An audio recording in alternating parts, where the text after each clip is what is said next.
네, 최근의 정치본색 시작하겠습니다. 이 시간 핫픽 뉴스 좀 알려드리고 오늘 이야기 핵심 이슈 챙겨보겠습니다. 먼저 한겨레 보도네요. 내란 우두머리 수계, 내란 우두머리 혐의로 구속된 윤석열 대통령의 변호인단이 오늘 오전 예정된 공수처 조사에 출석하지 않겠다는 뜻을 밝혔습니다.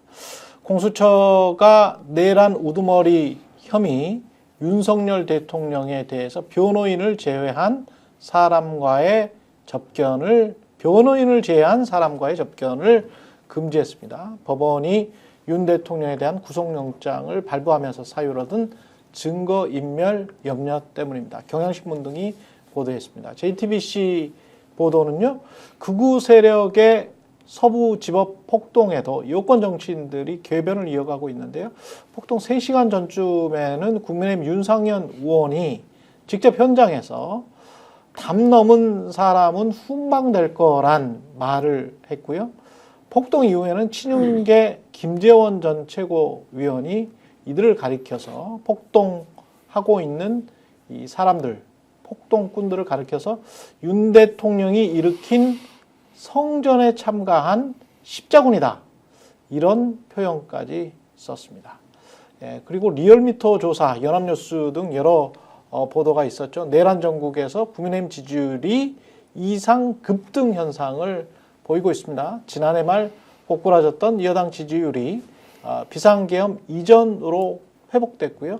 오늘 나온 리얼미터 결과에 따르면 국민의힘 지지율은 일주일 전과 비교해서 5.7%포인트 높아진 46.5%, 더불어민주당은 3.2%포인트 낮아진 39%를 기록했습니다. 이상 오늘 핫픽 뉴스였고요. 오늘 함께할 세 분 소개해드립니다.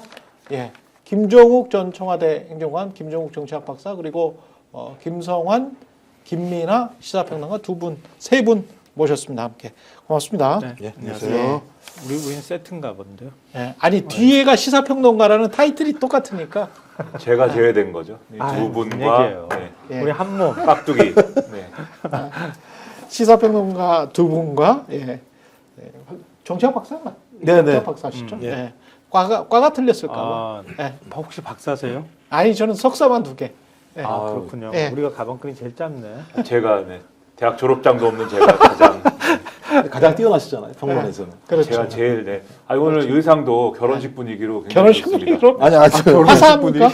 아니 이미 이제 법을 예견을 했어요? 네? 이미 법을 예견을 했어. 역시 뭐 예견한 건 아니고요. 네. 이제 좀 우리들이 너무 힘든 과정을 거쳤으니까 좀 이런 마음으로, 그러니까 좀 저희들이 좀 힘이 있어야 저쪽이 좀 주눅이 들 텐데, 저쪽이 지금 거의 주눅이 안 들고 오히려 야 우리가 잘했어.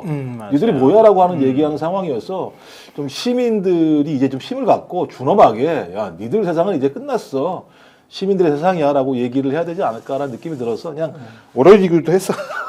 화사하게. 넥타이를 좀 화사하게 근데 했어요. 뭐 아까 여론조사 얘기 잠깐 하셨지만 보수층은 지금 막 뭐라고 할까요? 좀 극성이라고 할 정도로. 그렇죠. 극사. 자기 막 주장들을 네. 적극적으로 얘기하잖아요. 그게 그 사람들은 여론조사에 적극적 응답을 하고 있다는 뜻이기도 하거든요. 보수라고 할 수 있을지 뭐 그거 아니 근데 국민의힘이 본인들 지지자라고 하니까 보수라고 해줘야 되겠죠. 네. 그러니까 네. 지금 이 국민의힘이 사실은 그러니까 사람이라는 게 자기 편이 적극적으로 어떤 논리를 주장을 하면은 네. 그 논리에 대해서 평소에 반응하지 않던 사람들도 우리 편 논리니까 따라가는 게 지금 있거든요. 그렇죠. 그러니까 지금 너도 나도 지금 예를 들면 부정선거론 이런 거에 대해서 평소에 말 안 하던 사람들도 갑자기 다 부정선거론은 한번 의심해 봐야 돼 이런 얘기를 막 하고 있습니다. 그래서 다 부정선거론까지는 아니어도 선관위가 그동안 잘못한 게 있잖아. 이 정도 수준까지는 막 얘기하는 거거든요, 지금. 그 정도 수준까지는 왔어요. 그러면은 네. 이 정도 그런 상황이 왜 벌어지느냐? 윤석열이 부정선거론을 막 갖다 집어던지고 있는 상황에서 국민의힘은 그동안 또 선관위는 분명히 잘못을 하고 있어. 여기까지는 계속 얘기하면서 요거를 사실상 옹호하는 국면이었지 않습니까? 이 국면을 계속 끌고 오다 보니까 이 보수라고 하는 유권자층에서 원래 국민의힘이 부정선거 아니야. 예를 들면 과거에 김종인, 이준석 체제에서는 부정선거는 아니야. 이렇게 딱 긋고 갔잖아요. 그때만 해도 소위 2030 유권자층 이준석을 따랐던 그 당시에 2030 유권자층은 부정선거론 얘기하고 이러면은 막 욕하고 그랬습니다. 손가락질하고 그랬습니다. 그런 거는 저 70대 이상의 고령층에서나 먹히는 그거 유튜브 전용의 그러한 이슈야라고 손가락질하고 그랬는데 이제는 전반적인 극우 유튜브 논리가 이제는 전반적인 국민의힘 지지층의 지금 논리처럼 지금 돼버린 상황이어서 자기 편 논리가 되니까 우리 진영 논리야 이렇게 되니까 지금은 이 저변이 상당히 넓어진 상황이에요. 그러다 보니까 극단적인 행위로 표출되고 이러는 것 같거든요. 그래서 제가 볼 때는 이 보수층이나 극우층이나 이 표면적으로 지금 주장하는 어떤 논리나 이런 것들이 점점 지금 차이가 없는 상황으로 가고 있다. 제가 이게 어떤 확신범의 상황으로 가고 있다까지는 얘기를 못 하는데 겉으로 표현하는 것 자체는 차이가 없는 수준까지 지금 가고 있는 거 아니냐. 굉장히 지금 우려가 되는 상황입니다. 윤석열은 확신범인 것 같다라는 거는 구속영장에도 있는 거 아니에요 지금? 네, 제가 볼 때는 그쵸. 뭐 100% 네, 확신범인 맞습니다. 거죠. 그러니까 본인이 네. 하는 일은 진리이고, 그러니까 김재원 같은 자가 성전이라고 하는 말도 안 되는 얘기를 들먹이는 상황이고, 윤석열이 얘기하는 대로 무엇이든 작동하면 뭔가 새로운 방향성이 나올 것처럼. 저는 분기점은 1월 28일이라는 느낌이 많이 들어요. 왜냐하면 설 지나면 자기들 주술의 세계에 의하면 뭔가 새로운 기운이 올 것이라는 얘기를 했었기 때문에. 근데 지금 다 이제 보셨겠습니다만 봉지욱 기자가 페이스북에다가 쓴 거 있지 않습니까? 법원 폭동의 수괴는 전직 대통령실 관계자라고 얘기를 해서. 법원 폭동의 수괴는 전직 대통령실 관계자. 네, 그래서 이제 조만간 보도를 하겠다라고 보도를 했어요. 하겠다라고 얘기하는데요. 네. 저는 이게 좀 되게 좀 의미심장한 얘기라는 게 이번에 들어간 폭동들을 보면 매우 정교하게 준비되어 있다는 느낌이에요. 심수조가 있죠.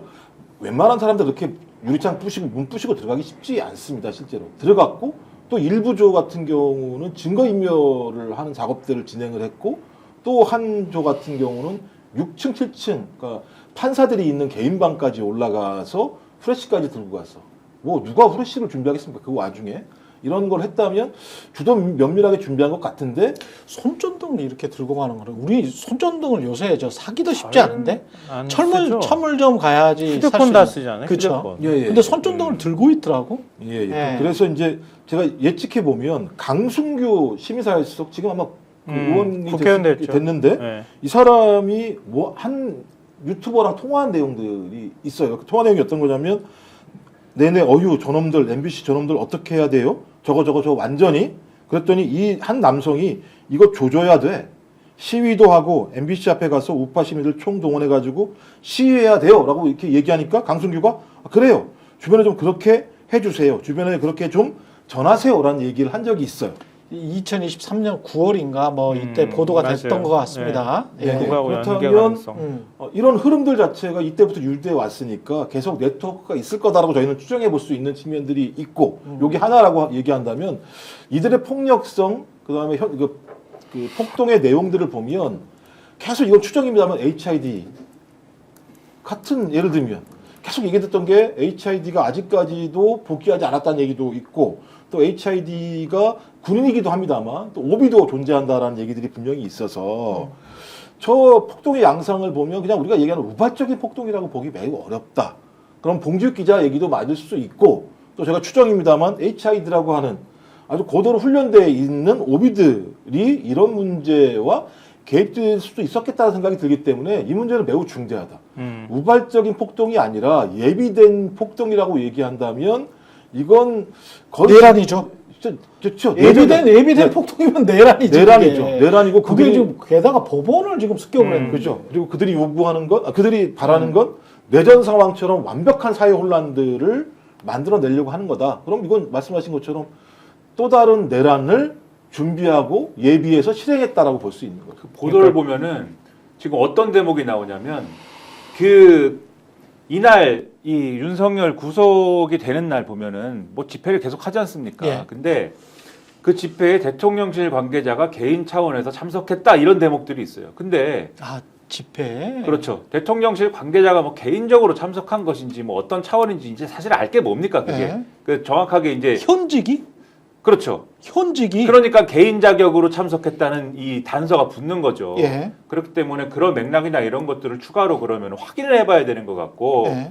그리고 꼭 이런 이제 확인해봐야 되는 내용이 아니더라도 제가 볼 때는 이런 전반적인 상황에 대해서 이 집권 세력, 그러니까 지금도 어쨌든 집권하고 있는 상황 아닙니까? 그렇죠. 아직도 윤석열은 현직 대통령이기 때문에 구속된 상황이지만 이 책임을 피해갈 수가 없습니다. 제가 볼 때는. 그리고 이 범보수에 이 윤석열과 선을 긋지 못하는 이러한 태도가 지금 이러한 법원 습격, 법원에 대한 폭동 이런 것과 밀접한 관련이 있다라고 평가할 수밖에 없어요. 왜냐하면 이 모든 거의 시작은 법원의 그러니까 이 수사기관의 수사 그리고 법원의 구속 이게 모두 다 법적으로 부당하고 불법이다라는 주장에서부터 시작을 하는 거거든요. 그렇죠. 그 주장이 윤석열이 주장을 한 것이고 국민의힘이 그게 맞다고 하는 거 아닙니까? 그리고 조선일보 같은 이런 아주 쓰레기 같은 언론이 그게 맞다. 그러한 주장들이 맞고 이유가 있다라는 거를 오늘도 계속 주장을 하고 있어요. 오늘도 그렇죠. 거의 지금 3주째 이 국민의힘과 윤석열 측의 주장이 뭐 100%는 아니더라도 한 70%, 80% 맞는 얘기가 있다라는 식의 뭐가 맞다는 거예요? 그 뭐 공수처의 수사권 얘기부터 시작해가지고 체포 영장 이렇고 심지어 오늘은 무슨 얘기냐면은 뭐 오늘 무슨 얘기를 주로 하느냐면 두 가지를 얘기를 하는데 구속이 됐지 않습니까? 예. 구속이 됐어요. 예. 이 구속의 부당성을 두 개를 갖고 얘기했습니다.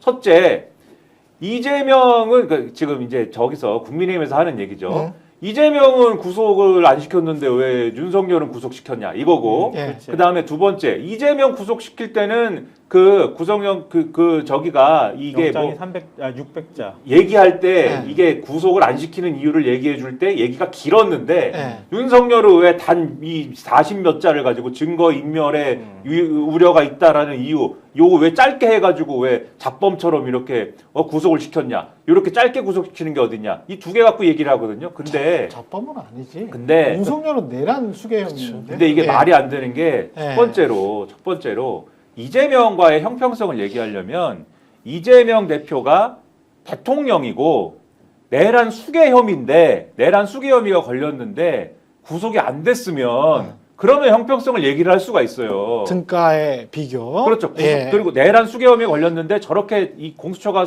조사를 받으러 오라고 했는데 안 가고 체포영장이 발부가 됐는데 관절을 요새해갖고 버텼다. 그러면 형평성을 논할 수가 있죠. 그렇지. 근데 아니지 않습니까? 지금 그게 전혀 그렇죠. 다른 범죄고 전혀 다른 맥락이지 않습니까? 네. 근데 그거를 지금 야 법원이 이거는 왜 이쪽은 구속이 되고 이쪽은 구속이 안 됐는지 설명을 해라. 이게 사설입니다. 이게 정신 나간 신문이에요. 이거는 이거 신문이 아닙니다. 이거는. 미쳤네. 근데 이런 거를 지금 신문도 쓰고 국민의힘도 주장을 해요. 아니, 조선일보가 그런 거를 써요? 이거는 신문이 아닙니다. 아. 그리고 나중에 기자들이 미쳤구만. 그리고 예. 구속영장이 발부되고 발부되지 않은 거에 대한 이유를 왜 한쪽은 길게 쓰고 한쪽은 짧게 쓰냐? 예. 이재명 대표에 대한 구속이 안 될 때 그렇게 이유를 길게 쓴 게 이례적이다라고 그때는 난리를 쳤어요. 왜 이렇게 길게 쓰냐? 원래 구속이 되고 안 되고는 법원이 짧게 쓴다.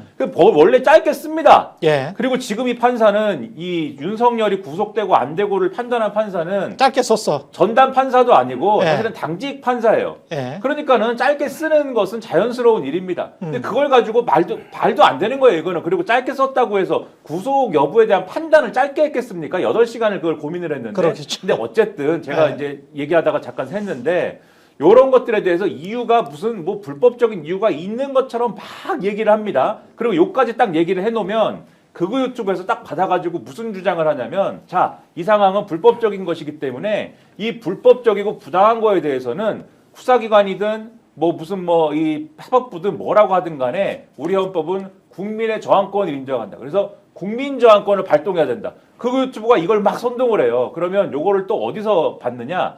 지금 국민의힘을 지지하는 사람들이 모여있는 커뮤니티가 있습니다. 예. 거기서 어떤 세력이 국민저항권을 발동해야 된다라고 막 거기서 또 선동을 합니다. 그러면 거기에 모여있는 이 커뮤니티는 주로 2030 세대들이 이용을 하거든요. 예. 2030 세대들이 어제 이제 집회에 모여있지 않습니까? 엊그제. 그렇더라고요. 집회에 모여있다가 이 커뮤니티를 통해서 실시간 소통을 하고 있어요. 근데 여기서 야 국민저항권이니까 내가 지금 담을 넘어갈게. 이런 걸 얘기를 해요. 담을 막 넘어갑니다. 그리고 사진을 올립니다. 내가 지금 담을 넘어왔는데 왜 안 넘어오냐. 나 혼자 넘어와가지고 지금 고립됐다. 나 이제 어떡하냐. 이런 걸 막 올려요. 그러면 이걸 발을 동동 구르다가 윤상현 의원 이런 사람들한테 막 메시지를 보냅니다. 그 윤상현 의원 사람들은 윤상현 의원 이런 사람들은 또 익히 아시겠지만은 훈방 조치되니까 걱정 없습니다. 이런 답을 해줘요. 그렇죠. 그런 답을 한 것을 캡처해가지고 커뮤니티에 또 올립니다.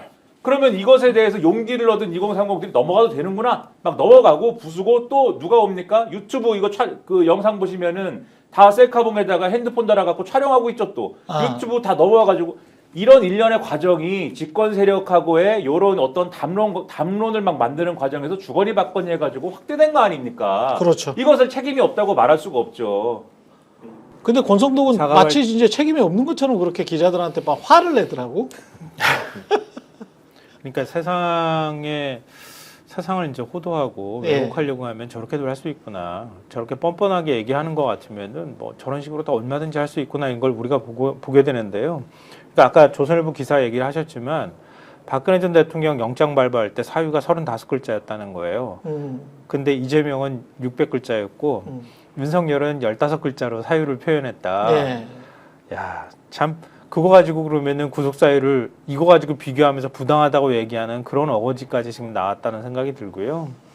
뭐 충분히 설명해 달라고 얘기하는데 차은경 부장검사가 얘기했대잖아요. 확신범 수준이라고. 부장판사가. 예. 부장판사가 확신범 수준이라고 얘기했대잖아요. 예. 근데 증거인멸이라고 하는 게 윤석열이 현 대통령 지위를 갖고 있잖아요. 그러니까 직무정지 상태라 하더라도 대통령실 반응을 한번 봐보세요. 구속영장 기각되고 난 다음에 당장 야당 대표하고 형평성 문제 얘기하잖아요. 예. 그리고 정진석이 뭐라고 얘기합니까? 정진석이 그 폭동을 보고 난 다음에 SNS에 반응을 올렸거든요. 뭐라고 올렸냐면요. 5시 30분이에요. 어제 새벽에. 비상계엄이 헌정문란 목적의 폭동인지 헌정문란을 멈추어 세우기 위한 비상조치인지 결국은 국민이 판단하게 될 것이다. 이렇게 글을 올려요. 폭동인지 그러면- 아닌지 국민이 판단할 것이다. 폭동으로 봤는데 뭘 영상으로. 그러면 대통령으로 구속되지 않은 상태에서 예. 관저에 머무르면 연락도 다 할 수 있고 그쵸. 할 수 있잖아요. 예. 근데 정진석 비서실장이나 이런 사람들 증거인멸 할 수 있는 거 아닙니까? 그렇지. 얼마든지 가능성이 있는 거잖아요. 그리고 범죄 혐의의 중대성이라고 하는 건 뭐 거의 비교 불가능하잖아요. 예, 핸드폰이나 뭐 그러니까- 텔레그램뿐만이 아니고 사실은 거짓말도 지금 계속하고 있고. 그 거짓말도 하고 있는 거고. 네. 그러니까 이건 그 영장 심사 받았을 때 차은경 부장검사가 딱 한 번 질문했다고 얘기하잖아요. 비상입법기구. 네, 네. 비상입법기구에 대해서 네. 비상입법기구란 것이 구체적으로 무엇입니까? 계엄 선포 이후에 비상입법기구를 창설할 의도가 있었습니까? 이거 딱 하나 질문했대요. 이게 마지막 질문이었다고 얘기를 하거든요. 그랬더니 이 비상입법기구라는 거 하는 게 그 최상목한테 윤 대통령이 쪽지 계엄 선포하면서 쪽지 한 장 전해준 거 있잖아요. 그 A4에 적혀 있었다는 거 아닙니까? 예. 국회 예산 다 깎아버리고 비상입법기구 예산을 배정해라 이렇게 얘기를 했다는 거잖아요. 근데 그게 진짜로 맞다고 하면은 국회를 무력화하고 국회 권능 훼손하고 국회 대신에 비상입법기구를 만들려고 했던 것이기 때문에 이거는 명백한 내란이다라고 판단할 수밖에 없다는 거잖아요. 거기에 대해서 이 비겁자 윤석열이 뭐라고 얘기했냐면은 김용현이 쓴 것인지 내가 쓴 것인지 기억이 가물가물하다. 그러니까. 이렇게 얘기했다는 거 아닙니까? 차 부장판사가 거기에 대해서 다시 질문했대요. 비상입법기구가 국회의 기능을 대신하는 것이냐? 정확히 어떤 성격이냐? 이렇게 물었더니 윤석열이 정확히 기억나지 않는다라고 얘기했답니다. 정확히 기억나지 않으면 자기가 한 게 맞는 거죠. 아니 이게 부하한테 아니, 지금 떠넘기는 거잖아요. 그죠. 책임을 안 지려고 하는 거. 밖에 그러면 있는 이거 구속할 수밖에 없죠. 애국시민들한테 폭동을 사실상 사주를 해놓고 자긴 들어가가지고 그냥 당당하게 책임지는 모습 그것도 문제지만 차라리 그냥 책임을 지는 모습을 보이던가.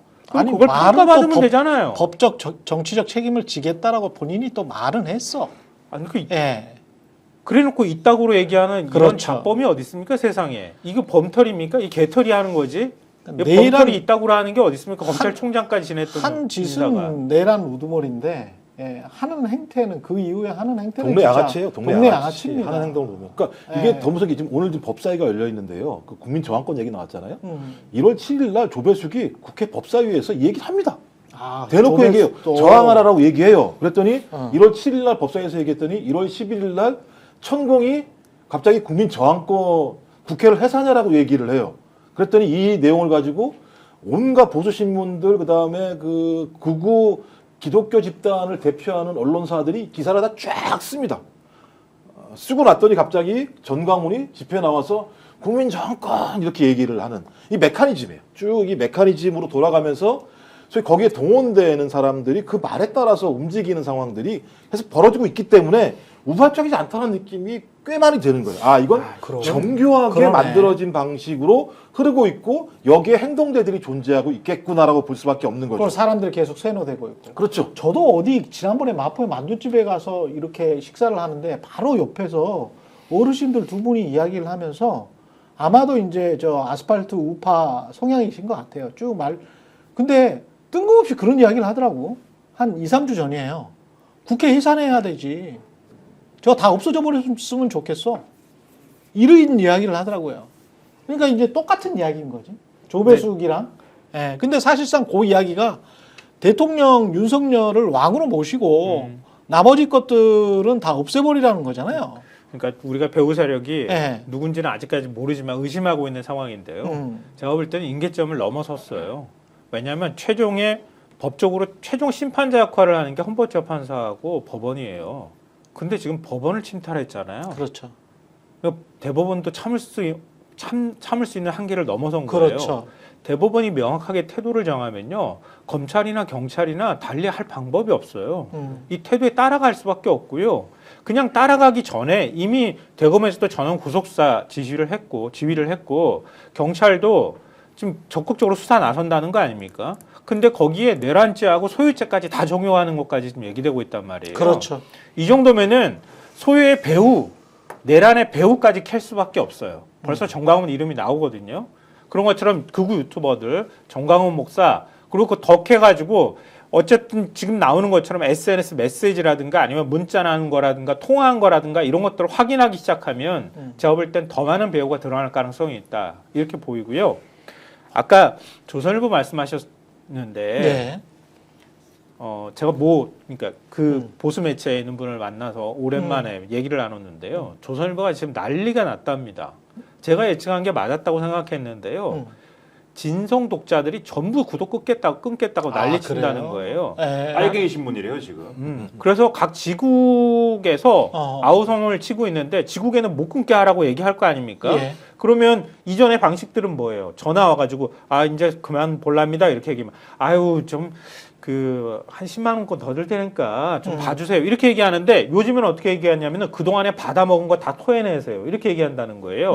20몇만 원인가 뭐 더 토해내라고 그렇죠, 얘기한다는 그렇죠, 거예요. 그렇죠. 당신한테 마케팅 비용 이만큼 네. 들어가고 공짜로 보셨잖아요. 네. 그 다 내야지 끊을 수 있어요 이렇게 얘기하는데 이 진성 독자라고 하는 사람들이 어떻게 했냐면은 낼게. 낼게 네. 그리고 끊는다는 거야. 조선일보가 안에서 난리가 났다는 거예요. 그게 줄줄줄줄 지금 예전에는 조선일보가 200만 부라고 하는데 지금은 70만 부, 80만 부도 안 되는 수준인데 그럼요. 예. 이게 줄줄줄 빠져나가니까 조선일보가 난리가 나서 여기다 맞춰주자 그러면서 지금 무한해동하면서 가는 거예요. 그 사람들이 국어 아스팔트니까 달래줘야 된다는 거야 지금. 그래서 지금 논조가 이렇게 싹 하고 바뀌는 현상이 나타나는데 그러면 조선일보는 그럼 동아일보는 안 그런가? 똑같지. 동아일보는 조선일보보다 구독부수 더 적거든. 그렇죠. 제가 예측하기로는 예측입니다. 예. 동아일보나 중아일보는 지금 50만 보다 안 돼요. 그럴 것 같아요. 더 끊기면은 훨씬 저도- 더 많이 줄어들 저도 수밖에 그럴 것 없어. 같습니다. 근데 버티면서 보도하잖아. 음. 중아일보도 살짝 돌아선 게 그것 때문에 돌아선 거거든 사실은. 그러니까 동아일보는 버티면서 하는데 조선일보는 그러면 어디 나가가지고 정론지라고 하지를 말든가. 그냥 독자가 요구하면 따라가는 그런 상업지라고 그냥 표방을 하든가. 무슨 지들이 아니 그러니까 이런 게 이제 조선일보나 중앙일보, 동아일보가 공이 유튜브를 향해서 그런 이야기를 했었잖아요. 유튜브의 댓글에 따라서 움직이는 유튜버들 뭐 이런 이야기를 했었잖아요. 본인들이 그러고 있네. 조선일보의 증세가 예. 매우 심하고 이 조선일보가 그리고 한번 학습 효과가 있어요. 박근혜 때 똑같은 일이 있었거든요. 근데 그때는 약간 그래도 버티다가 그러면 여러분이 우리 그 당시에 극우 세력들이 한번 기고를 해보시오. 그래갖고 극우 세력들 지면을 아주 만들어주고 뭐 이렇게 그랬었어요, 편집국하고 그때도? 요 오피니언을 분리를 하는 식으로 이제 피해가고 그랬는데 네. 사실 소용이 없었던 거고 이런 게 예상이 되니까 연초에 사실 회장님이 올해는 외풍이 심할 거다 그 얘기를 그래서 한 거죠. 그러면서 방침을 정확히 정했다고 저는 생각을 하고 그래서 아주 이제 이런 악질적인 상황으로 가면서 매체 환경을 아주 악화시키고 있고 이런 것들이 반영이 되는데 적어도 근데 이런 상황은 이 매체 환경의 악화도 아주 중요한 부분이지만 적어도 그런 집권 세력의 중심을 잡든가 해야 되거든요. 그렇죠. 집권 세력 똑같이 가는 거예요 지금. 아니 집권 여당이 이렇게 무책임해. 그렇죠. 강성 지지층이 지금 이렇게 완전히 이제 뭐 지금 정신을 잃어버린 상황이니까 이 집권 여당도 요 지금 조선일보의 태도와 같이 이 사람들이 이렇게 막 가니까 우리도 같이 막 가는 거에 편승하고 가자 이런 태도인 거거든요. 그러니까 집권 여당이 그런데 집권 여당의 경우에는 당장은 뭐 이렇게 해가지고 뭐 생명부지를 할지 모르지만 생명을 연장할 수 있을지는 모르지만 선거 치러야 되지 않습니까? 대선 치르고 이렇게 가야 되지 않습니까? 예. 지금 뭐 여론조사가 갑자기 뭐 이렇게 뭐 잘 나오는 것 같고 그래서 뭐 다른 생각을 하는지 모르겠지만은 이런 분위기로 어떻게 선거를 어떻게 치릅니까? 지금 커뮤니티 이런 데 보면은 심상치 않아요, 지금. 뭐 이게 작전인지 뭐 공작이 들어간 건지 모르겠는데 무슨 얘기를 하냐면은 국민저항권 아까 말씀드렸지 않습니까? 무슨 얘기를 지금 막 쓰냐면은 제가 아까 보고 왔는데 국민이 1,000만 명이 예를 들면은 법원을 때려 부수면 그거 누가 뭐라고 못 한다. 그렇지, 그렇지. 1,000만 명이 거리에 나와서 때려 부수면 그걸 수사기관이나 뭐 이런 데서 대응할 수 있겠느냐? 다음번 집회엔 1,000만 명이 나와야 된다. 그러니까 1,000만 명을 다 식별하지 못한다 이거죠. 잡아넣지를 못한다. 그 정광훈이라는 그렇죠. 목사라는 네. 자가 그렇게 얘기하고 다니고 있어요. 그런 얘기를 막 쓰는데 저항권이라 그러면서 사이비 기독교 단체라고 부릅시다 그냥. 교도소에서 예. 끄집어내자 그러잖아. 예. 그렇죠. 그런 얘기를 막 쓰는데 그게 일정 정도 호응이 있는 분위기예요. 또 이게 완전히 뭐 야 너 무슨 얘기를 하느냐 뭐 이런 분위기가 아닙니다. 근데 이런 논리는 제가 운동권 출신이지만 예? 과거에 이제 운동권 시절에 꿈꿨던 뭐 그런 얘기지 이게. 그리고 그때는 그리고 이게 무슨 불법을 저질러 이게 아니고 예.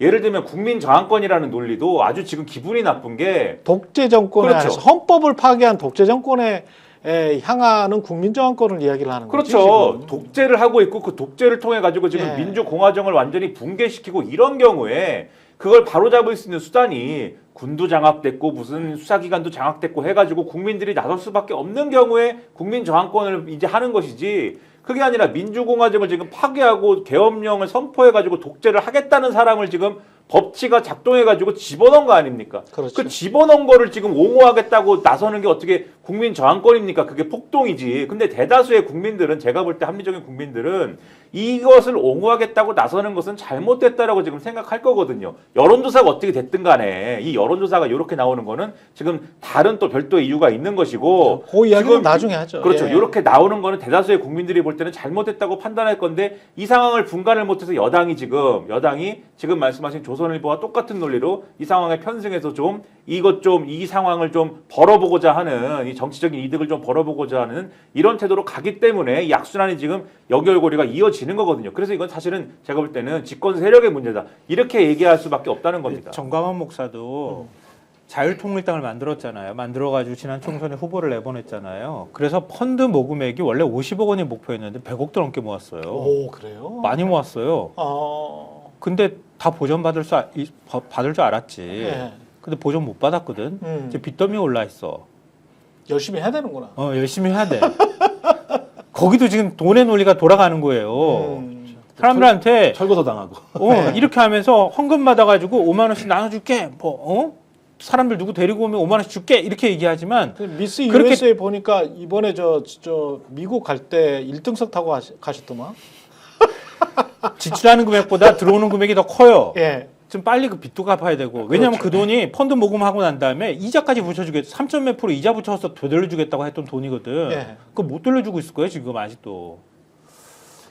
참 서글프게도 이런 돈의 논리가 작동하고 극우 유튜버들도 마찬가지잖아요. 목사님 1등석이면은 미국까지 1,000만 원 넘지 않나요? 1,000만 원 되겠죠. 1,000만 원 넘죠. 1등석이면 되지. 돈 많은 사람인데 그게 걱정이겠습니까? 뭐 신도들한테 그냥 헌금 받아가지고 자기 마음대로 쓰면 되는 건데. 아니 저기 극우 아스팔트 노인들은 저기서 물밥 먹으면서 지금 투쟁하고 있는데. 제가 볼 때는 그분들 같은 경우는 정광훈을 하나님으로 생각할 테니까 하나님이 네. 당연히 1등석으로 가는 거에 대해서 뭐라고 생각하시겠습니까? 그러니까 그게 예를 들면 종교적인 현상이거든요. 그러니까 네. 그렇게 예를 들면 목사를 추앙하고 그 목사를 통해서 본인이 천당에 간다라고 하는 논리이기 때문에 천국에 간다는 논리이기 때문에 그럴 수 있다는 생각이 드는데 전 미국이나 프랑스가 화낼 것 같아요. 저항권이 맨 처음 나온 게 1776년 미국 독립선언문에 나오거든요. 거기서 내가 예를 들면 폭정의 정부를 갖다가 갈아엎을 수 있는 건 권리다라고 얘기가 나오고. 영국 식민지였잖아. 예, 그렇죠. 그다음에 식민지였잖아. 1789년, 전 네. 1792년도 프랑스 혁명을 할 때 그때는 국민 저항권, 폭정에 맞서는 겁니다. 폭정에 맞서는 국민 저항권은 권리 정도가 아니라 의무라고 얘기해요.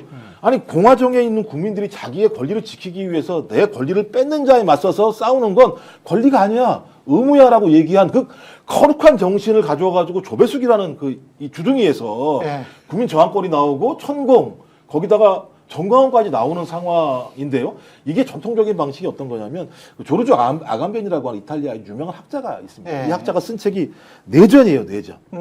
내전이 어떤 거냐면 그 내용 중에 피해 의한 혈족 관계와 시민성 사이에서의 이 식별이 안 되는 영역을 만들어낸다. 이게 내전이다. 그러니까 예를 들면 애미도 못 알아보는 상황을 만들어내는 것이 소위 내전이라고 얘기하는 거예요. 그러니까 법치가 존재하지 않는 영역들을 만들어내서 이게 뭔지 잘 모르게 국민들이 그러니까 식별하지 못하는 공간을 만들어낸다. 그러면 마피아가 장악하는 것 같은 그런 거네. 예, 그러면 이 비식별력에서 어떤 일이 벌어지게 되느냐?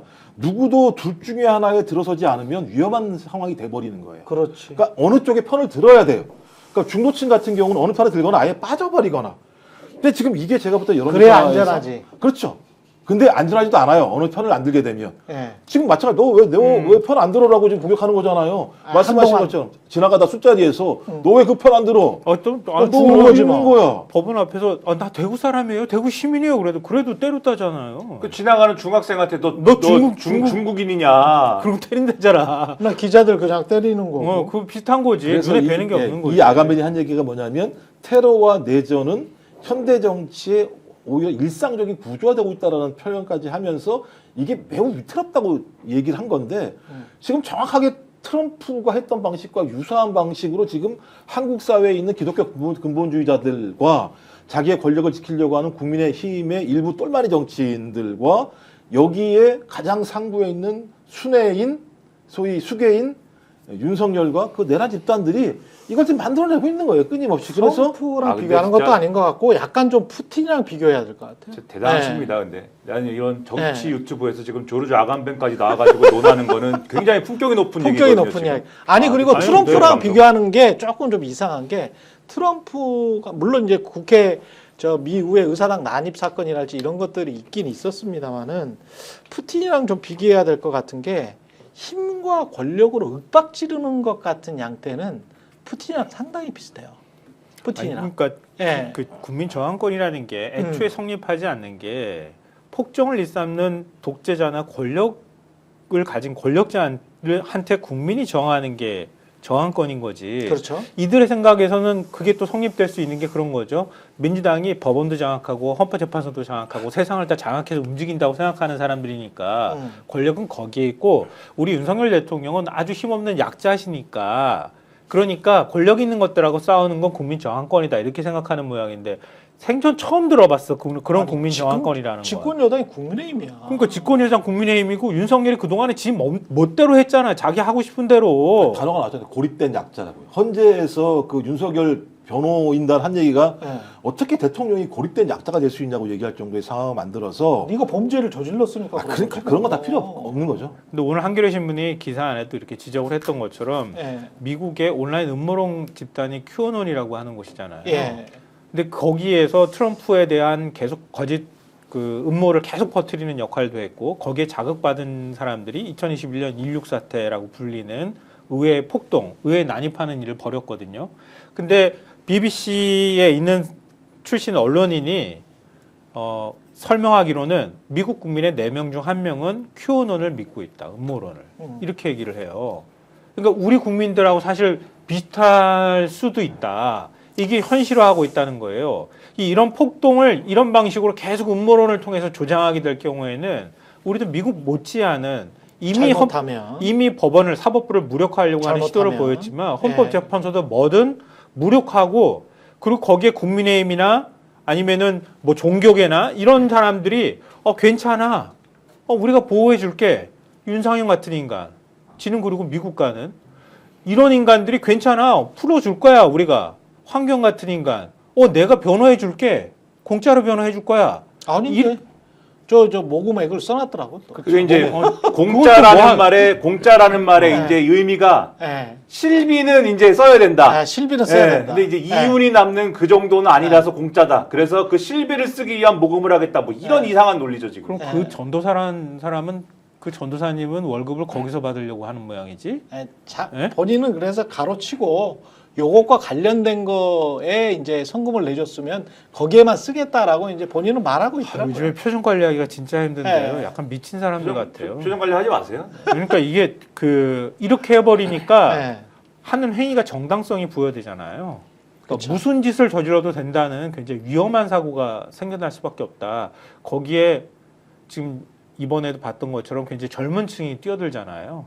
사회에 소외됐다고 하는 분노나 이런 것들을 가졌던 층이 또 뭐 이번에 또 얘기 나오지만 청년들, 페미니즘이나 이런 것들에 여성들이 많이 남자애들이 굉장히 많더라고요. 예.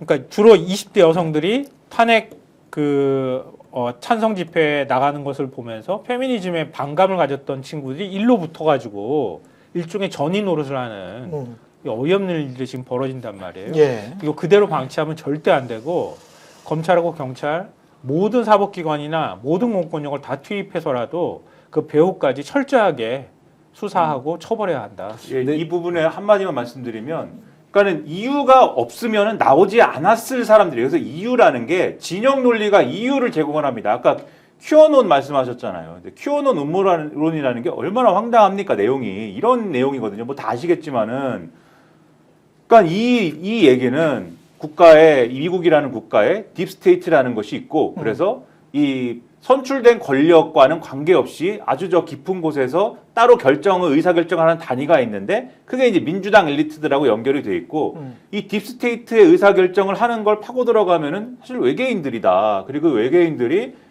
조종을 받는 민주당 정치인들은 아동성 범죄자들이고 왜냐면 외계인이기 때문에 그리고 네. 피자집 지하에서 이제 그런 외계인 아동 성범죄자는 어떻게 연관되죠? 그것도 이론이 있는데 네. 그 굉장히 복잡한 이론이기 때문에 알겠습니다. 설명 네. 설명 거두고. 예. 그래서 이 이론에 의해서 피자집 지하에서 이제 아동성 범죄를 저지르고 있습니다. 그래서 이렇게 한번 쳐들어 갔던 거구나. 그때 힐러리 때. 그렇죠. 그래서 네. 그게 피자집 지하에서 이루어지는 것도 이론이 있어요. 근데 그렇죠. 뭐 이게 있는데 피자를 애들이 좋아해서 그러나? 그 무슨 이론이 있습니다. 그게. 그걸 다 그렇게 근데 이제 단순하지는 않겠지. 그렇죠. 예. 그래서 이게 얼마나 황당한 얘기입니까? 예. 근데 이거 그냥 들어도 황당한 얘기를 지금 말씀하셨듯이 뭐 여론조사 해보면은 그 여론조사 결과를 보면은 미국인의 4분의 1이 믿고 있다 이런 결과 나오는 거거든요. 근데 예. 상당수가 어쨌든 간에 물어보면은 그런 것 같아라고 얘기하는 건데 이게 정말 인간이 이성적으로 판단해가지고 그런 것 같다 이런다기보다는 그 진영 논리인 거잖아요. 그렇죠. 우리 편 이론이라고 생각하니까 우리 편 얘기니까 맞아 이러는 거거든요. 마찬가지로 지금 2030 남성에 대해서 말씀하셨지만은 이 사람들에게 지금 윤석열은 그냥 이거 계엄 선포한 것이고 계엄 선포한 게 나쁜 거야. 요것만 딱 있으면 이 사람들 나오지 않습니다. 근데 이게 뭔가 윤석열이 계엄 선포한 게 이유가 있어. 그리고 이 윤석열이 계엄 선포 정당하게 선포했는데 이것을 뭐 수사를 하고 그다음에 지금 뭐 탄핵을 하고 있는 거에 대해서 이게 정당하지 않게 하고 있는 뒤에 음모와 이유가 있어. 이 음모와 이유가 뭐냐? 민주당이 이재명을 대통령으로 만들기 위해서 조기 대선을 하려는 거야. 그리고 그 또 뒤에 배후의 이유가 뭐냐면 그게 중국이야. 이게 있어서 이것을 진영 논리로서 이 사람들이 제가 볼 때는 받아들인 거예요. 그래서 집회를 갔더니 옆에서 막 손가락질하면서 이 탄핵 찬성을 얘기하는 집회에 대해서 뭐라고 얘기하느냐? 저 집회는 차이나머니로 뒤에서 돈을 대가지고 조직된 집회이다. 그러니까 예. 우리가 그들의 집회를 보고 이게 극우 유튜브에 의해서 물밥을 먹으면서 예.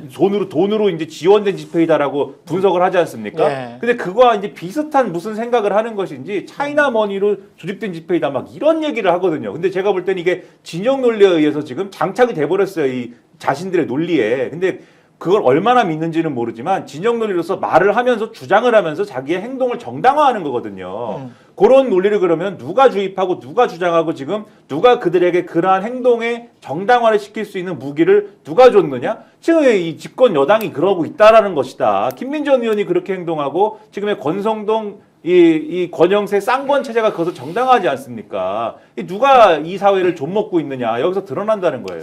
근데 이제 집권 여당이면 상식적으로는 꼭 그런 이야기를 이런 순간에 딱 해줘야 되거든요. 최상목이든 권성동이나 뭐 권영세든 그런 정치인들이 또는 조선일보의 주필이다 이런 사람들이 만약에 이제 자신들이 진짜 국민들한테 책임을 지는 지식인이고 정치인들이라면 부정선거 같은 건 없습니다. 저희가 다 취재를 해봤어요. 조선일보에서. 예? 제가 누차 말씀드리지만 그런 식으로 이야기를 해야 되는 거거든요. 그러니까 지난번에 문재인 전 후보가 떨어졌을 때가 있었죠. 2012년인가? 네, 그때 2012년도에. 떨어졌었을 때 뉴스타파가 초창기였거든요. 뉴스타파 초창기였는데 그때도 부정선거 음모론이 막 일어났었죠. 뭐 김어준 씨도 뭐 그런 이야기를 했었고 뉴스타파 그때 가서 찾아보세요. 저도 그때 초창기 멤버니까 뉴스타파는 부정선거가 없다. 현장 취재를 통해서 부정선거가 없다. 부정선거 이야기 하지 말아라 라고 이야기했거든요. 에? 아니 그리고 윤석열 씨 저 민주당에 의해서 이렇게 해가지고 검찰총장 됐을 때도 윤석열 씨 지금 거짓말하네. 어?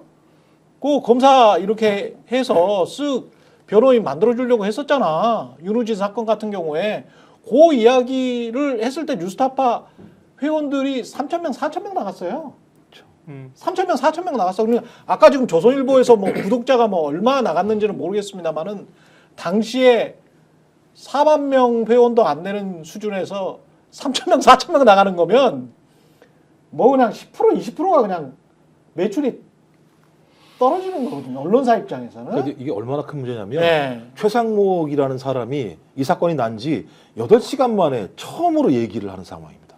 그러니까 대통령의 권한 대행이에요. 그렇지. 헌법기관이 예를 들면 폭도에 의해서 무너져 가는 상황임에도 불구하고 8시간 동안 아무런 얘기를 안 하고 있다가 8시간 만에 한다는 얘기가 아주 원론적인 얘기만 합니다. 근데 이건 기원이 있어요.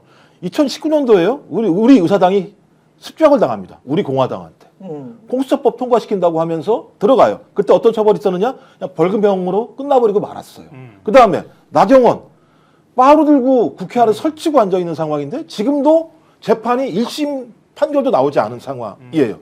저는 끊임없이 헌법기관을 유린하고 폭동하고 그다음에 거기에 대해서 아무런 가치가 없는 것처럼 폄하시키고 폭력적으로 누르고 행위를 해도 아무런 조치가 이루어지지 않으니까 보수가 이런 힘을 가지고 눌러고 싸움을 해도 내가 처벌받지 않는구나라고 하는 부분들이 켜켜이 쌓여왔던 거예요, 지금까지. 그러니까 정광훈이라는 작자가 와가지고 아까 말씀하신 것처럼 소위 교도소를 습격을 해서 결론적으로 습격을 해야 되는 거잖아요. 윤석열을 빼오려면 그냥 가서 야 내오세요 그럼 내줍니까?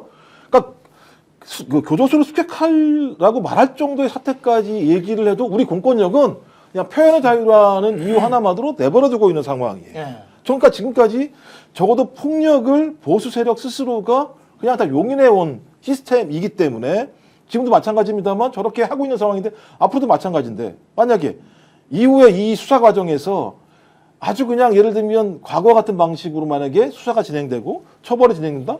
제가 볼 때 앞으로 헌법기관 존재할 필요가 없어요. 저걸 누가 지켜요? 아무도 안 지키지. 그렇지. 그럼 판사가 이제 누구 말을 따르겠습니까? 힘센 놈 말 따르는 거예요. 무슨 법치가 있습니까 그때는. 아무것도 존재하지 않는 거지. 그 국민의힘이 내란 특검에 선전선동 빼겠다고 그렇게 난리친 게 바로 이런 것 때문에 그러는 거예요. 계속 그가 이렇게 떠들어도 되게. 왜냐하면 지금 확신병인 내란범이 펄펄 살아가지고 그러고 돌아다닌단 말이에요. 그걸 동조하려고 하는 국민의힘 의원들이 버젓이 있고 극우 유튜버나 극우 세력이 있고 거기에 시위에 나와 있는 사람들이 그걸 선동하는 걸 같이 내란에 동조하는 메시지를 계속 내는 거. 특검한테 맡겨놓으면 수사하겠다고 할 수 있거든요. 그러니까 지금 이번에 서부지법을 폭도들이 들어가가지고 침탈한 그 사건이 벌어지지 않았다면 그냥 특검이 수사할 수도 있는 사안이었다. 그것 때문에 그걸 그렇게 막으려고 했던 거예요. 제가 볼 때는. 국민의힘 의원들이 처벌받을까 이런 것도 있지만 그러니까 자기네들은 그렇게 했는데 내가 볼 땐 이번 법원 침탈로 폭도들이 난입하고 폭동을 일으키는 것으로 충분히 구실이 됐다. 그러니까 이제는 검찰도 그렇고 경찰도 마찬가지로 대법원도 마찬가지지만 절대 용인하면 안 된다는 메시지 나오고 철저하게 싸그리 구속수사해야 된다. 그렇습니다. 이렇게 하지 않으면 제2, 제3의 내란 폭동이 계속 일어날 수밖에 없다. 예. 그리고 잠시 광고 후에 여론조사 이야기 하겠습니다. 인터넷 신규 가입할 때 최대 48만 원, 인터넷 가입과 동시에 현재 쓰고 계신 휴대폰의 통신사만 변경해도 추가로 최대 30만 원입니다. 정수기 렌탈 최대 30만 원이고요.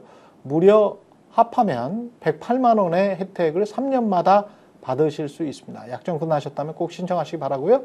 현금 사은품 혜택 원치 않는다면 55인치 삼성 TV로 선택 가능합니다. 1670-2571 상담 받으시거나 네이버에 인터넷 비교원 검색하시고 상담 신청하십시오. 상담할 때 스픽스 또는 최경령의 정치본색 유튜브 채널 말씀해 주시면 가입과 동시에 현금 비밀 혜택과 함께 할수록 더 큰 혜택, 지인 추천 시 추천할 때마다 최대 4만 원 모바일 상품권을 드리겠습니다. 새 이벤트로 혜택 더 드리고 있으니까요. 놓치지 마시기 바랍니다.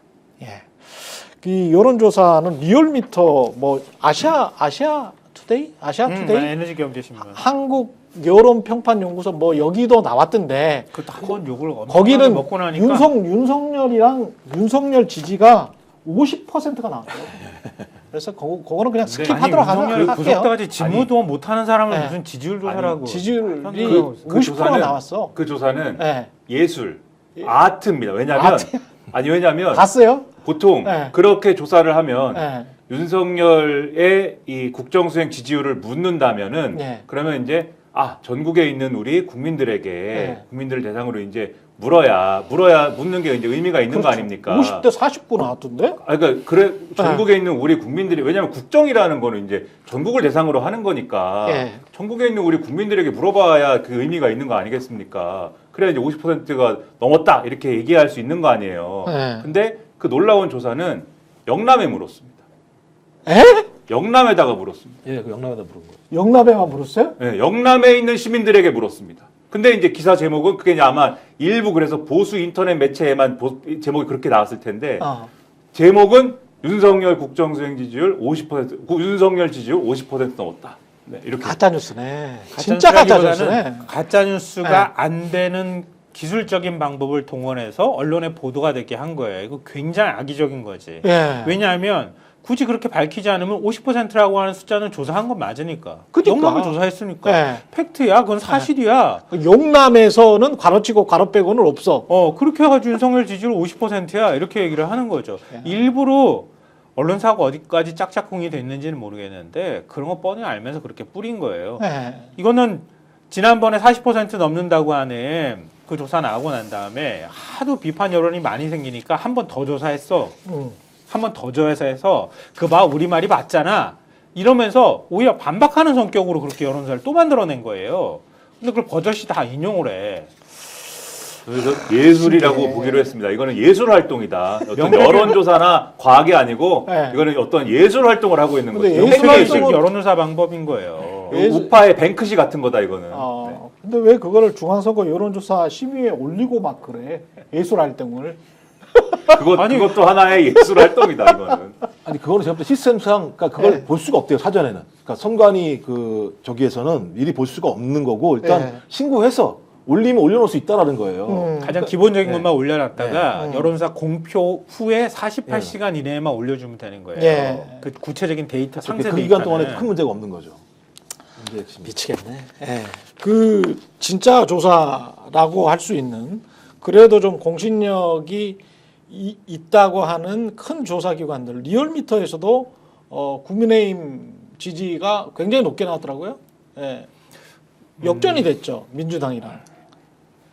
그렇지 않습니까? 지금 네, 예. 이번에 역전으로 나왔죠. 예. 제가 말씀드릴까요? 숫자를 국민의힘이 46.5, 민주당이 39. 민주당이 39. 6.5% 포인트나 차이가 나는 걸로 나왔거든요. 오차범위 바뀌네. 네, 예. 바뀌라고 나왔어요. 네. 플러스 마이너스 3.1일 테니까. 네, 맞아요. 예. 플러스 마이너스 3.1인데 예. 일주일 전 조사하고 비교했을 때 정권 연장률은 7.4% 포인트 또 상승했고 정권 교체율은 6.7% 포인트가 하락을 했어요. 정권을 연장해야 야권에 된다고 의한 나왔습니다. 집권 여당의 정권 연장 의견은 48.6, 예. 야권에 의한 정권 교체는 46.2. 와, 그러니까 정권 연장이 더 높아. 윤석열이 거의 관저 국민이 찾아온 나오죠. 의원들한테 내가 집권 기반을 이제 마련했어. 정권 교체 정권 연장 가능하겠네. 라고 말했지. 그러니까 재집권 기반은 내가 만들어줬어. 이렇게 얘기했던 거하고 같은 맥락의 조사 결과라고 봐야 되겠죠. 대단하다. 근데 요게 이제 이 리얼미터 조사 예. 저는 이제 뭐 이 여론조사 기관의 신뢰성이나 이런 거를 공격을 하고 뭐 이러기보다는 그렇죠. 지금의 정치 상황을 계속 냉정하게 봐야 된다. 이 정치 맞습니다. 상황이 영향을 미치고 있는 거다. 이런 말씀을 계속 드리는데 음. 지난주에도 아마 여론조사 관련된 설명은 많이 이제 드렸던 것 같습니다. 같은 구도가 그대로 이제 반영되고 있는 거예요. 그러니까 쭉 전화를 하면은 어떤 계층은 전화를 해서 응답을 안 하는 사람, 하는 사람이 굉장히 이제 예를 들면 안 하는 사람, 응답 안 하는 사람이 굉장히 많을 거예요. 그렇죠. 지금 민주당 지지층이나 중도층 같은 경우에 여론조사라고 전화를 하면 뭐 받겠습니까? 사실 저조차도 예를 들면 여론조사 전화 자체가 잘 안 오기도 하지만은 네. 받는 경우가 뭐 거의 없거든요. 정말 작정해야 받는 것이지. 근데 만약에 지금이 대선 일주일 전이다. 그러면 받을 거거든요. 그렇죠. 기를 쓰고. 그래도 네. 내가 좀 지지하고 싶은 그런 후보가 이 여론조사에 반영됐으면 좋겠다라는 기대를 가지고 받을 거거든요. 그런데 지금 이 국민의힘 지지층, 특히 지금 아까 말씀드린 진영 논리에 의해서 완전히 지금 윤석열의 이 체포나 이런 이 구속 이런 건 부당하다고 지금 생각하게 된 이 조직화되어 있는 이 강성 지지층의 경우에는 오면 바로바로 받는 겁니다. 그래서 이 여론조사의 경우는 1000명이다라는 게 할당돼 있잖아요. 1000명 채우면은 이제 여론조사는 끝나는 거 아닙니까? 그러니까 다른 이제 예를 들면 민주당 지지층 내지는 중도층이 전화 받기도 전에 이 사람들이 먼저 다 받으니까는 먼저 끝나는 겁니다. 그리고 이 보통 다른 계층은 전화를 받으면 그 중에는 민주당 지지해요. 아니요, 난 아무도 지지하지 않아요. 이런 사람들이 대충 요 비율이 있지 않습니까? 그러니까 네. 사실은 민주당 지지층의 농도 자체는 별로 높지 않을 텐데, 근데 요 국민의힘 지지해요라고 하는 이 보수층에 지금 빨리빨리 전화 받는 사람들의 이 국민의힘 지지층의 농도는 굉장히 높은 거죠. 이 빨리 전화 받는 사람들은 그런 상황이어서 이게 굉장히 이제 높게 이제 이 사람들이 잡히는 거고, 특히나 이 조사는 ARS 여론조사지 않습니까? ARS가 꼭 이렇게 나오더라고요. 원래 네. ARS 조사가 우리 이제 여론조사 전문가들 말을 들어봐도 원래 고관여층 여론이 많이 반영이 되는 거지 않습니까? 근데 이런 경우에는 뭐 어떤 여론조사 전문가 그런 표현을 하더라고요. 원래 지금 국면에 이 보수층 같은 경우에는 원래도 고관여층이 여론조사에 ARS에 많이 반영이 되지만 이런 경우에는 완전히 초고관여층이 지금 응답을 하고 있다고 봐야 한다. 근데 여기서 초고관여층이 된 사람들은 지금 강성 지지층인 거잖아요. 이것도.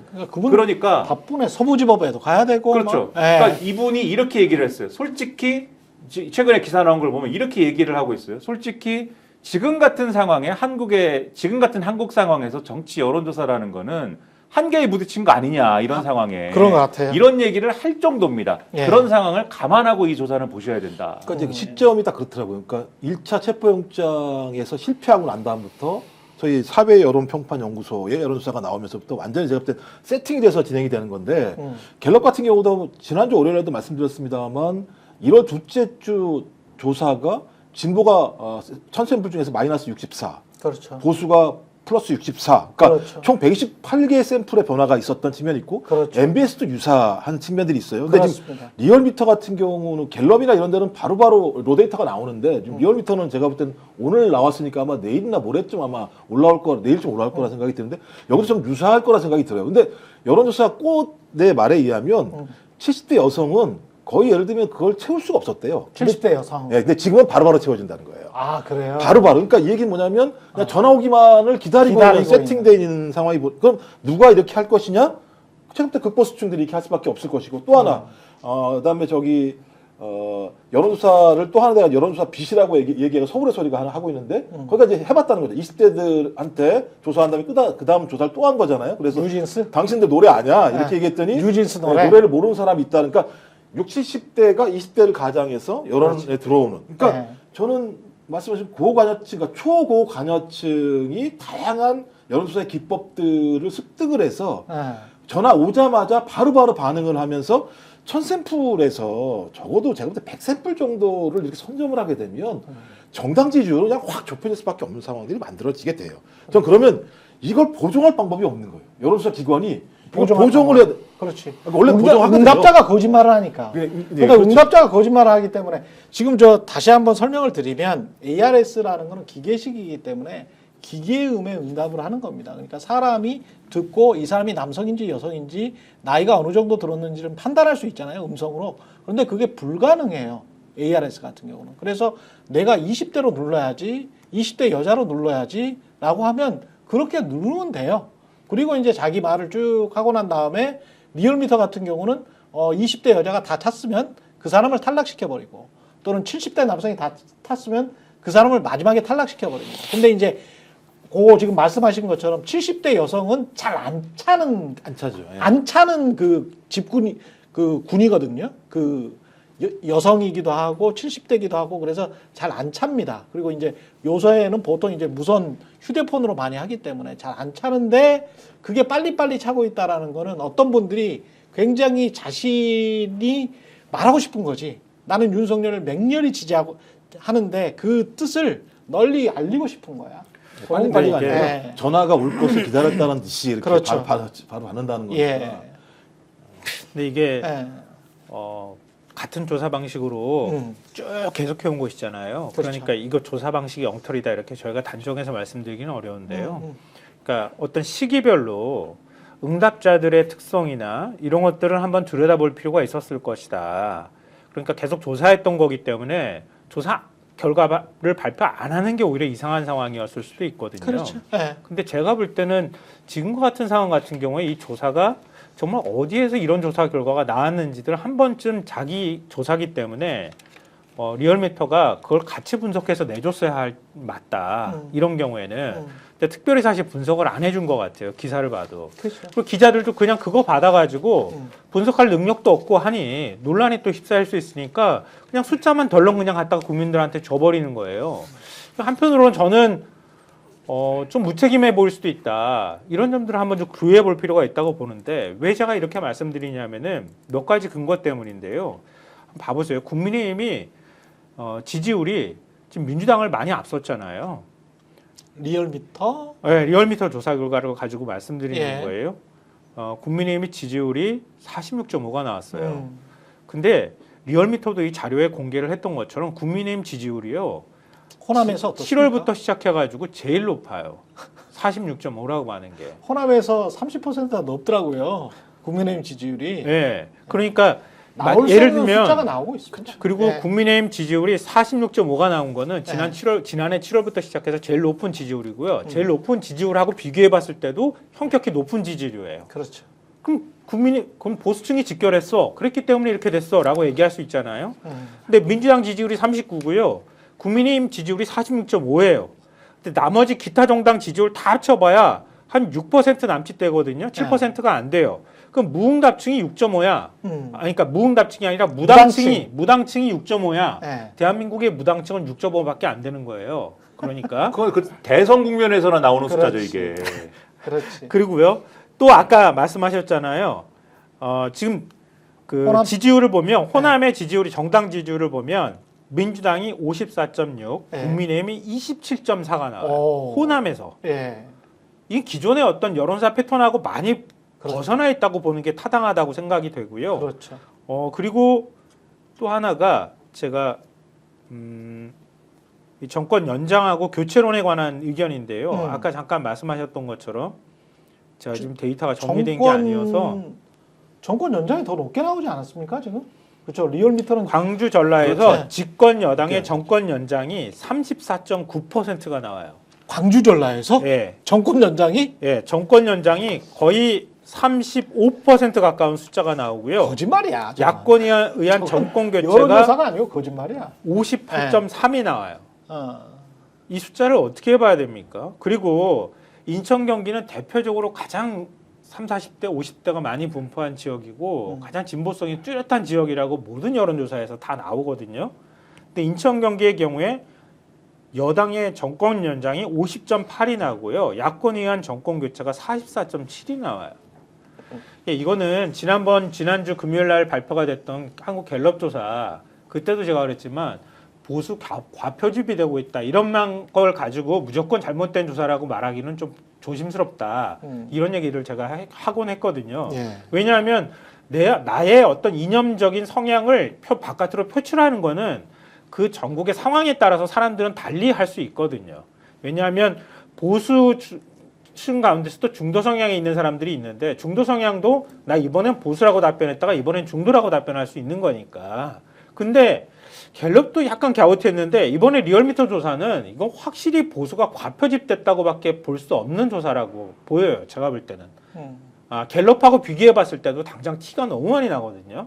근데 그러면 여기에 대해서 좀 조심스럽게 설명을 해주던가 했었어야 하고 언론도 그런 부분에 대해서 찬반이든 아니면 여러 분석이 나오든가 그것도 같이 전해줬어야 마땅한데 뭐 늘 똑같은 조사였으니까 그냥 발표하면 끝 이렇게 해버리면은 국민들이 여기에 대해서 오독을 할 가능성이 있고 밴드웨건 효과가 날 가능성도 있다. 이런 것들은 좀 주의할 필요가 있다고 예. 생각해요. 근데 이제 요거를 해석을 또 언론이 시도하는 것도 저는 보면서 상당히 좀 이게 맞냐 싶은 게 이걸 해석을 또 여러 이제 이 리얼미터 조사가 아니라 지난주 조사를 해가지고도 이제 많이 해석을 시도했는데 결국 이제 많은 이런 조사가 계속 연이어 나오니까 결국 얘기가 어떻게 되냐면은 민주당의 폭주 뭐 이렇게 됩니다. 그래서 민주당의 폭주와 어떤 과한 뭐 어떤 액션들 때문에 국민들이 야 이제는 윤석열 정권은 일단락됐고 이제는 이재명 정권이 맞냐에 대해서 지금 의문을 품고 있다. 요거를 많이 평론가 내지는 전문가들이 많이 이제 분석을 하는 단계로 갔더라고요. 근데 저는 그걸 보면서 네. 물론 이제 그런 분석을 할 수도 있겠지만 저는 예를 들면은 이 민주당이 지금 요 국면에서 윤석열 탄핵 국면에서 실제로 과한 걸 많이 했으면 저도 뭐 그런 분석할 것 같아요. 예. 근데 오히려 저는 뭘 안 하지 않았나? 사실 오히려. 그러니까 한덕수 탄핵 이외에는 사실 뭐 별로 한 건 없는데 예. 이번에 특검법 통과시킬 때도 오히려 국민의힘이 주장한 거를 많이 수용해가지고 지금 통과시켰는데 오히려 그럼에도 불구하고 국민의힘은 자기들이 특검법 발의한다고 해놓고서는 그 다음에 특검이 오히려 통과되니까는 아 특검은 이제 할 필요가 없어요. 절대 반대합니다. 거부권 행사해주세요. 이게 오히려 국민의힘이 앞뒤가 안 맞는 행동을 하는 거에 대해서 아무 말도 안 하는 게 민주당 아닙니까? 오히려 가만히 있는데 뭘 과하게 했다는 것이냐. 저는 분석도 이상하다고 지금 생각을 하거든요. 그래서 언론이 좀 이런 맥락들을 좀 더 풍부하게 갖고 가야지 단순히 이 수치가 이렇게 나왔다고 해서 아 민주당이 지고 있으니까 이 여론조사에서 민주당이 지고 있으니까 민주당이 과했어. 단순하게 이렇게 가는 것도 지금 문제가 있다. 계속 이재명 대표 얘기하는데요. 물론 뭐 보수 쪽에서는 반감이 있으니까 어느 정도는 얘기할 수 있다고 보는데 뭐 정가의 보도야. 그냥 이재명만 갖다 붙이면 모든 게 다 합리화돼. 이런 논리적으로 이런 주장을 하는 것에 대해서 우리가 속으면 안 되겠다 이런 생각이 들고요. 굳이 얘기하자면 이런 거잖아요. 제가 학폭으로 애 갖다 데려다 놓고 계속 때렸어. 계속 때리니까 어느 날 얘가 막 왜 때려? 그러면서 저항했어. 저항하고 난 다음에 저항하니까 그 분이 안 풀려가지고 얘를 죽이려고 했어. 그러다 경찰에 붙잡혔어. 그랬더니 쟤도 저항했잖아. 이렇게 손가락질하는 거하고 뭐가 달라 논리가. 그렇죠. 이게 사람들한테 그럴듯하게 들리게 만드는 게 오히려 좀 이상하다 이렇게 생각하고요. 그러니까 이 윤석열이라는 사고방식하고 지금 보수 진영에서 바라보는 게 이런 거야.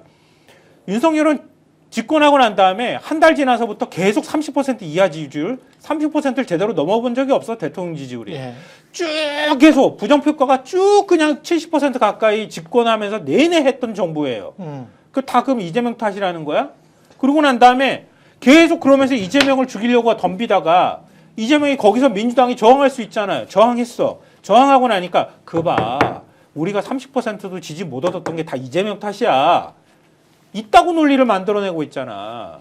그러니까 저희가 거기에 이렇게 화낼 필요는 없을 것 같아요. 오히려 네. 그렇게 화를 내게 만들어서 예. 이 프레임 자체를 갖다가 이재명이라는 사람들을 갖고 들어와서 그러니까 윤석열과 이재명 둘이 예를 들면 대등한 관계에서 그러니까 최상목이 얘기했던 그러니까 공수처와 경호처를 두 기관 간의 충돌이라고 만들어서 법 집행을 막는 자라는 규정이 아니라 둘이 싸운 자로 만들었던 것처럼 지금 전국은 소위 고립돼 있는 외로운 약자인 윤석열에 맞서서 저 밖에 앉아가지고 자유롭게 있는 이재명이라는 구도를 만들려고 하는 측면이 분명히 있기 때문에 저희 핵심은 어떻게 하면 내란을 진압할 것인가 그리고 내란의 범죄를 단죄할 것인가의 문제로 집중을 해야 되는데 언론이 그렇게 하지 못하게 지금 만들어내는 거거든요. 그렇다면 우리가 집중된 내용들은 그런 부분으로 저희가 좀 포커싱을 맞춰가지고 예. 문제를 풀어나가야 된다 생각이 들어요. 별로 좋지는 않았는데 중간에 제주한국 여객기 참사도 있었고 그래서 국민들이 내란에 집중하지 못하는 현상도 좀 있었을 거라고 봐요. 그러니까 그런 것들이 이 국민들 해석하는 데 있어서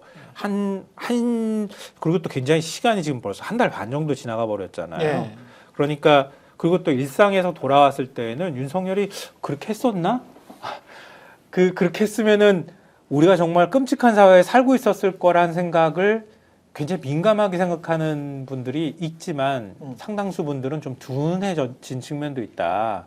근데 이제 윤석열 끊임없이 이제 옥중에서 메시지 보낼 거란 말이에요. 근데 이런 것들을 좀 정리해주는 작업들이 유튜브에서도 좀 많이 일어나야 될 것 같고요. 언론에서도 언제까지 이렇게 왁각되겠어요. 아무리 보수 언론이라 하더라도 가면서 서서히 정리될 거다. 그리고 결국 궁극적으로는 다 심판받을 수밖에 없고 우리가 이길 수밖에 없다고 하는 확신 같은 거 잊지 않는 거. 예. 그리고 여론조사 계속 이런 식으로 하면 많은 분들이 여기 부안해동하거나 언론이 부안해동할 가능성이 있으니까요. 좀 적극적으로 이렇게 생각하고 공감하시는 분들은 여론조사에 응해 주셨으면 좋겠다는 생각이 듭니다. 여기까지 하겠습니다. 최윤열 정치본색이었고요. 김종욱 전 청와대 행정관, 김성환, 김민아 시사평론가와 함께했습니다. 고맙습니다. 스픽스는 말하는 언론입니다. 대세는 유튜브, 그중에서 스픽스. 좋아요, 댓글, 구독, 알림 설정. 여러분이 저희를 사랑해 주시고 우리가 여러분을 사랑하는 4가지 방법입니다.